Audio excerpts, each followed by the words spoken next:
삼중음성 유방암과 이 유전자하고 관계에 대해서 좀 설명을 드리자면,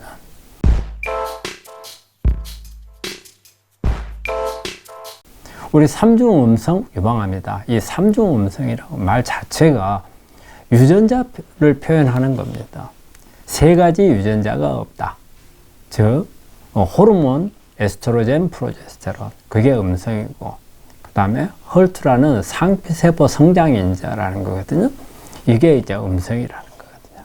이 세 가지가 없는 경우에 우리가 삼중음성 유방암 이렇게 말을 합니다. 그런데 우리가 삼중음성 단순히 이 세 가지 유전자가 없다는 의미로서 삼중음성을 말하는 게 아니에요.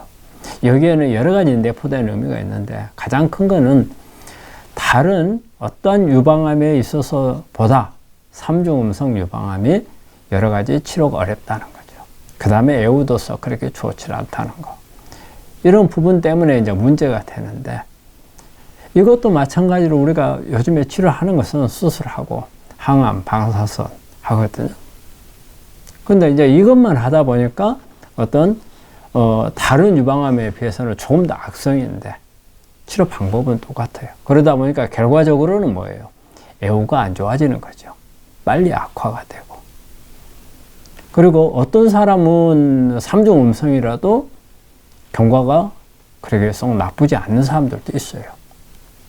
어떤 사람은 뭐 1기에 발견을 했는데도 나중에 보면은 뭐 갑자기 악화돼서 4기로 넘어가 버리는, 전이가 되고 재발이 되고 이러는 경우가 있고. 그러면 이 부분들이 전부 다 우리 환자들이나 치료하는 입장에서는 복불복이 되는 거죠. 그렇지만은 유전자를 안다면은 애우도 우리가 예측을 해볼 수가 있고요. 그 다음에 치료 방법도 좀 더 찾아볼 수 있는 게 있어요. 그래서 저는 삼중음성 유방암 환자들은 다른 어떤 환자들보다도 유전자에 좀 관심을 가지라는 거예요. 제가 예를 들어서 이렇게 설명을 하자면, 제 환자였는데 당시에 이 환자는 56세 되는 그런 여자 환자였어요. 그 삼중음성이었고요. 그 다음에 수술을 수년 전에 했어요. 그런데 다시 재발을 해가지고 한 10cm 정도의 왼쪽 가슴에 이렇게 이 혹처럼 암덩어리가 튀어나와 있고, 가운데는 괴사가 돼서 진물이 막 흐르고.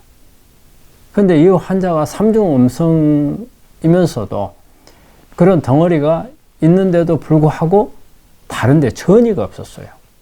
근데 보통 그 정도 크기 같으면은 전이가 당연히 왔다고 생각을 하거든요. 삼중음성이기 때문에 더 왔으리라 생각하는데 그거 오질 않았어요. 그래서 이게 왜 그러나 이래 생각을 해보니까 유전자에 답이 있었던 거예요. 우리가 CK56이라는 그런 유전자가 전이하고 관련이 되는 그런 유전자거든요. 그게 음성이었어요. 음성. 그 다음에 KI67이라는 이 유전자도 낮았어요. 단지 삼중음성이었기 때문에 좀 더 힘든 암이었기 때문에 재발을 하고 이 덩어리가 괴사까지 될 정도로 사이즈가 커졌지만, 그 다음에 이렇게 되기까지 상당히 오랜 세월이 있었어요. 그래서 이런 경우 같으면은 상당히 이 초기에 치료를 잘했더라면 애우가 좋을 수 있는 그런 경우였거든요. 그래도 이게 삼중음성이지만 다른 유전자들이 괜찮았기 때문에 전이가 안 되고 그 덩어리가 커지면서도 전이가 안 됐던 거예요. 이런 어떤 그 암에 진행하는 이 과정이라든지 이런 부분들이 사실 유전자에 답이 있는 겁니다. 이 유전자를 잘 분석을 하면은 정말 이 환자가 애우가 좋을지 안 좋을지, 또 다른 치료 방법을 찾을 수 있는 길도 있고, 그런 우리 치료에 대해서 안내를 해주는 그런 부분들이 있어요. 또 다른 환자는 59세 된 여자 환자였어요. 이 환자는 삼중음성이었는데 상당히 초기에 발견을 했어요. 그런데 너무 빨리 악화가 되는 거예요. 정말 삼중음성 유방암의 예후로 간 거예요. 재발, 전이가 다 일어났어요. 그리고 기간도 1년밖에 안 됐어요. 그럼 앞에 설명한 환자는 벌써 한 7, 8년 된 환자예요. 3중 음성을 가지고 7, 8년 됐는데도 덩어리는 재발해서 덩어리는 커졌지만 전이가 안 됐더라는 거예요. 그런데 이 환자는 1년밖에 안 됐어요. 1년밖에 안 됐는데 재발하고 전이가 됐어요. 그래서 그 유전자를 보니까 유전자 답이 있는 거예요. 이 환자 같은 경우는 CK556 유전자가 양성이었어요.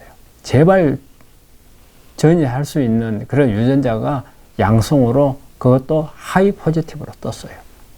그 다음에 P53인 유전자가 3 포지티브.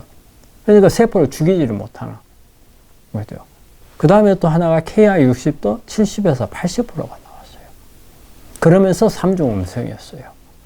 이런 경우 같으면은 바로 예측을 할 수 있는 거예요. 경과가 안 좋을 거다. 그러면 좀 더 처음에 기수가 낮았을 때, 이 환자는 1기에서 발견했거든요. 1기 때 조금 더 적극적으로, 그 다음에 수술도 좀 더 넓게, 이래 했더라면은 조금 더 예후가 좋았을 것을, 이런 부분에 대해서 별로 그리 소홀히 했기 때문에 일반 사람들이 수술할 수 있는 방법대로만 가다 보니까 예후가 안 좋았던 거예요. 근데 우리가 이런 부분을 모를 때는 앞으로 어떻게 될지 모르니까, 어때 1기면은 좀 더 좋을 거고, 2기는 3기 경우에는 좀 더 안 좋을 거고, 이 정도를 가지고 그냥 추측을 하는 정도로서 끝나버릴 수가 있죠. 하지만 이런 부분들을 정확하게 분석을 한다면 1기라도 좀 더 어떤 어그레시브하게, 조금 더 과감하니 넓은 치료 범위를 넓게 할 수도 있죠. 이런 부분들을 유전자를 알면 결정을 할 수가 있는 겁니다.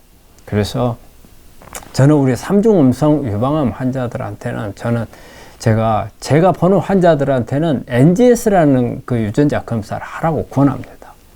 이 NGS를 하게 되면은 어떤 유전자들이 변이가 왔는지가 다 나옵니다. 그러면은 이 중에서 표적 치료제를 찾을 수가 있고, 전에는 우리 3중 음성의 가장 큰 문제가 표적 치료제가 잘 없었다는 거거든요. 요즘에는 표적 치료제들을 많이 찾아내고 있습니다. 그런데 지금까지는 그런 부분들이 치료약도 잘 없었기 때문에 3중 음성이 힘들다고 했지만, 이런 표적 치료제를 못 찾는다면 이런 부분들에 대해서 어떤 천연물을 가지고 접근할 수 있는 방법도 있어요. 그 외에 또 이런 부분들의 유전자를 갖다가 조절해 줄 수 있는 기능식품들도 있어요. 이런 부분들을 현대의학적인 방법하고, 그 다음에 통합의학적인 방법, 이런 부분들을 다 같이 조합을 한다면은 지금 여러분이 앞으로 현재 방법대로 치료를 해서 올 수 있는 예상보다는 훨씬 좋은 결과를 얻을 수가 있어요.